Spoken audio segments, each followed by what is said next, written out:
E se a chave para criar, sei lá, uma obra-prima que dura quase um século não for o amor ou o cuidado com o produto, mas sim o puro sarcasmo e a má vontade? Nossa, seria num mismo inusitado. Pois é. No nosso mergulho profundo de hoje, a gente vai cruzar dados de aplicativos de avaliação cervejeira com umas anotações históricas bem peculiares para desvendar o mistério da Raspberries. É um rótulo da cervejaria, olha o nome, Ill Will Brewing, que significa cervejaria da má vontade.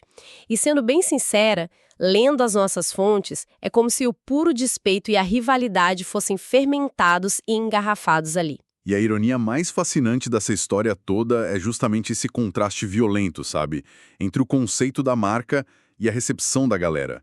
A gente tem uma identidade inteira construída em cima da ideia de ser propositalmente desagradável, mas que entrega uma experiência quase irretocável na taça. Sim, é muito louco isso. E para entender como uma piada engarrafada virou um sucesso absoluto de crítica, a gente precisa olhar para a origem meio bizarra dessa receita. E é que origem, né? Porque a atitude deles não é uma estratégia de marketing recente, de redes sociais, tipo para viralizar.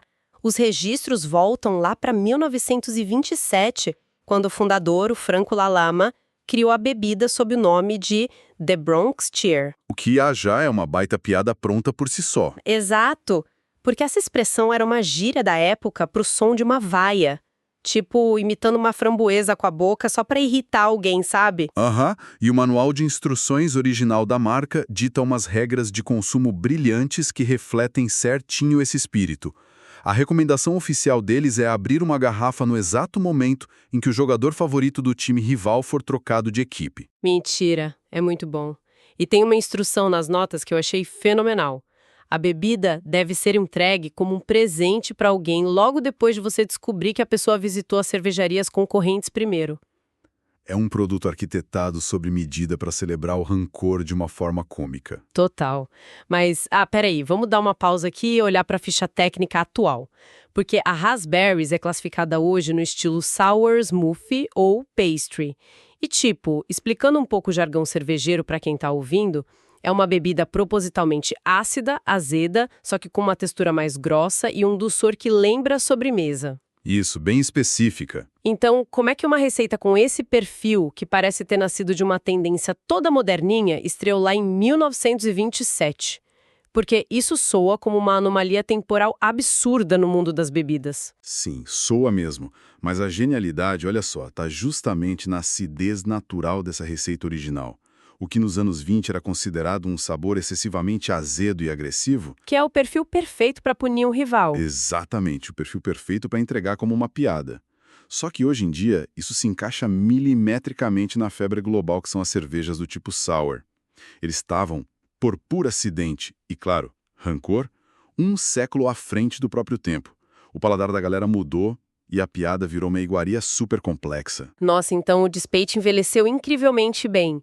E os dados do aplicativo de rastreamento de consumo comprovam muito isso. A gente está falando de um teor alcoólico bem acessível, na casa dos 5,5%, né? Aham, super tranquilo. Mas a nota, quer dizer, a nota é 4,46 e isso baseado em 325 avaliações. Conseguir uma nota beirando a perfeição no universo cervejeiro moderno é raríssimo. Mais do que rara.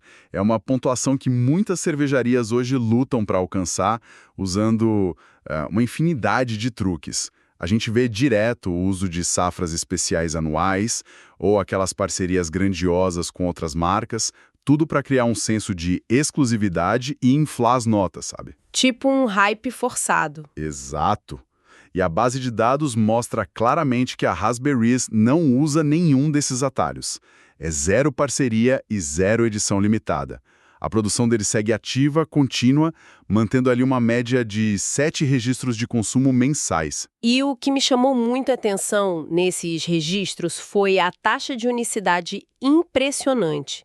De 388 check-ins totais no aplicativo, 361 são avaliações únicas. Nossa, é muito alto. Pois é, isso significa que quase todo mundo que avalia a bebida ali está experimentando pela primeiríssima vez. E esse padrão de dados evidencia um comportamento super específico de quem consome. Porque não é aquela bebida de rotina que alguém toma repetidamente no churrasco do fim de semana, sabe? É uma experiência altamente marcante.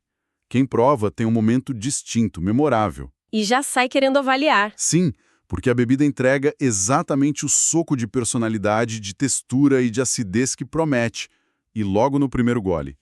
Isso justifica a nota altíssima nessa única amostragem. Incrível. Então, no fim das contas, a Raspberries meio que sintetizam um equilíbrio raríssimo. De um lado, você tem uma narrativa de rivalidade quase centenária, construída puramente nessa base da afronta cômica, e do outro, Uma excelência técnica impressionante, que seja de forma acidental ou não, encontrou e conquistou o paladar contemporâneo perfeitamente. A qualidade real da execução ali sempre consegue sustentar o conceito, por mais absurdo que ele seja. com certeza. O que deixa uma reflexão muito intrigante sobre o processo criativo para quem está acompanhando essa análise de hoje. Porque se uma receita de 1927, fundamentada na rivalidade e no sarcasmo de uma época inteira, consegue atingir a excelência quase um século depois, a grande pergunta é: quais outras grandes invenções impulsionadas por pura má vontade estão, neste exato momento, trazendo alegria absoluta para as pessoas ao redor do mundo? E assim chegamos ao final de mais um episódio do Beer Review, um podcast da Rare Beer Brasil. Aqui, exploramos o universo das cervejas artesanais, com histórias, curiosidades e experiências que tornam cada gole especial. Beer Review, Rare Beer Brasil. Se você curtiu, siga o podcast na sua plataforma preferida para não perder nenhum episódio. Compartilhe com amigos que amam descobrir novos sabores e histórias. Beba menos, mas beba melhor. Até o próximo episódio e saúde!